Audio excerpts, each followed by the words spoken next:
बिस्मिल्लाहिर्रहमानिर्रहीम। अस्सलाम वालेकुम। टेस्टी बाइट चैनल पर वेलकम आपका। उम्मीद है कि आप सब ठीक होंगे। आज मैं आपके साथ रेसिपी शेयर करने लगी हूँ चनों की दाल के पकौड़े। और इसके लिए मैंने लिया है, जैसे कि आपको पता है रमज़ान मुबारक आ रहा है, तो इसके लिए हम ये रेसिपी लगा रहे हैं। और चनों की दाल के बहुत अच्छे पकौड़े बनते हैं। बाहर से हम बाज़ार से जो बेसन लेते हैं वो बिल्कुल ठीक नहीं होता, उसके अंदर मक्की का आटा इस तरह तरह तरह मिले होती हैं चीज़ें। तो इसलिए मैं जब भी पकौड़े बनाती हूँ इसी के बनाती हूँ। तो ये मैंने 3 घंटे पहले एक पाव दाल ली थी, भिगो के रख दी थी। और ये देखिए ये इस तरह, ये देखें इस तरह टूट जाती है। इतनी आपने इसको यानी इतना टाइम देना है 3 घंटे। और इसके लिए मैंने थोड़ा सा हरा धनिया लिया है, थोड़े से हमने पालक के पत्ते ले लिए हैं। और ये 2 मैंने हरे प्याज ले लिए हैं। हरे प्याज से पकौड़े बहुत मज़े के बनते हैं। और 2 हमने आलू लिए हैं, एक हमने ये वाला गोल वाला प्याज ले लिया है, और 6 हमने हरी मिर्चें ले ली हैं। अब ये सारी चीज़ें हम चॉप कर लेते हैं। बर्तन लिया है, एक हमने बाउल ले लिया, इसके अंदर मैं ये प्याज जो है ये बारीक बारीक काट लूँगी। इस तरह आपने काट लेने हैं बारीक बारीक करके। ये सारी सब्जियां हम काट लेते हैं, फिर आपसे मिलते। सब्जियां मैंने काट ली हैं। इस तरह आपने ये जो आलू हैं इस तरह स्टिक की तरह काट लेने, जैसे स्टिक की शेप होती है। और इस तरह हमने प्याज भी काट लिए हैं। हरा प्याज भी हमने चॉप बारीक बारीक काट लिया, हरी मिर्चें भी, हरा धनिया और पालक भी। अब इसे हम साइड पे करते हैं। जो दाल है इसको हम जग में ग्राइंड कर लेते हैं। जूसर का जग हमने लेना है, इसके अंदर मैं डाल रही हूँ, ये दाल के अंदर थोड़ा थोड़ा पानी भी रहना चाहिए। और दाल सारी हमने इसके अंदर डाल देनी है। इसको हमने ग्राइंड कर लेना है।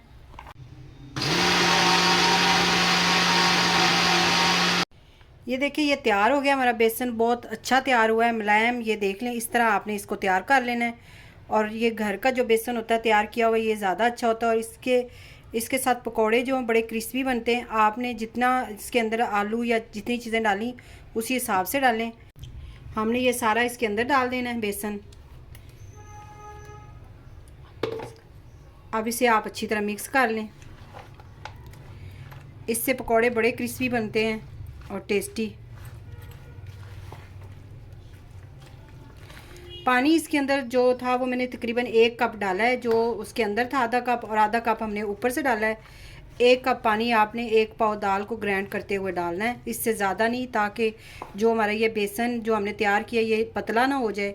तो इसीलिए मैंने इसके अंदर 1 कप ही पानी डाला है। अब इसके अंदर हम मसाले डालेंगे। 1 चम्मच मैंने साबुत धनिया लिया था सूखा हुआ, और इसको मैंने हथेली की मदद से क्रश कर लिया था, ये इसके अंदर डाल देंगे। 2 चम्मच इसके अंदर हम कुटी मिर्च डालेंगे। 1 चम्मच नमक डालेंगे।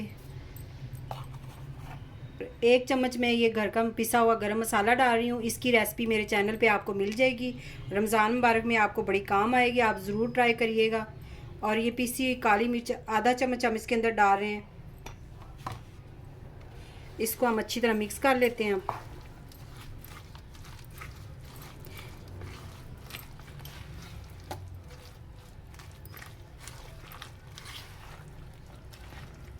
चम्मच हम इसके अंदर हल्दी डालेंगे, और आधा चम्मच हम इसके अंदर डालेंगे पिसी हुई लाल मिर्च। आपकी मर्ज़ी है, आप इसे ना भी डालें, क्योंकि हमने इसके अंदर कुटी मिर्च भी डाली है। तो जितनी आपको आपके हिसाब की मिर्ची पसंद है आप उतनी डालें।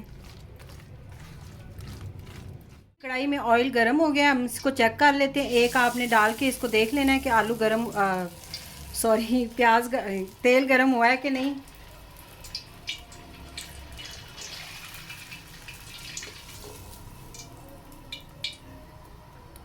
अब आपने हाथ की मदद से छोटे छोटे आपने पकौड़े डालने हैं इसके अंदर, बड़े बड़े नहीं बनाने, ताकि क्रिस्पी बने। आप बड़े बनाते हैं तो उससे ये होता है कि बेसन जो है वो कच्चा रह जाता है अंदर, इसीलिए आप बड़े छोटे छोटे डालें। देखिए कलर जो है एक साइड से पक गए हमारे पकौड़े, कलर चेंज हो गया। अब साइड चेंज करेंगे इनकी। इस तरह आपने चेंज कर लेनी है साइड। पहले हाई फ्लेम पे मैंने जो है ऑयल गरम किया है, फिर अब मीडियम फ्लेम हमने रखा हुआ है। ज़्यादा हाई फ्लेम पे आपने नहीं बनाने, ताकि जले ना पकौड़े। अब इस साइड से ब्राउन हो जाते हैं तो फिर मिलते हैं आप। इस तरह आपने साइड चेंज करते रहना है, ताकि पकौड़े हमारे जले ना। थोड़ी थोड़ी देर बाद इसकी साइड चेंज करें। अगर आप मेरे चैनल पे न्यू हैं तो मेरे चैनल को सब्सक्राइब, लाइक, शेयर ज़रूर करें। बेल आइकन को भी प्रेस किया करें, ताकि रमज़ान की जो नई वीडियो आने वाली आप तक पहुँचे। ये देखिए इस तरह ये इस साइड अब ये तैयार हो गए, इनको हम एक प्लेट में निकाल लेते हैं। ये देखिए पकौड़े हमारे तैयार हो गए हैं क्रिस्पी से। ये देखें, अगर आज की रेसिपी आपको पसंद आई हो तो कमेंट में ज़रूर बताइएगा और दुआओं में याद रखिएगा। Thank you. अल्लाह हाफिज़।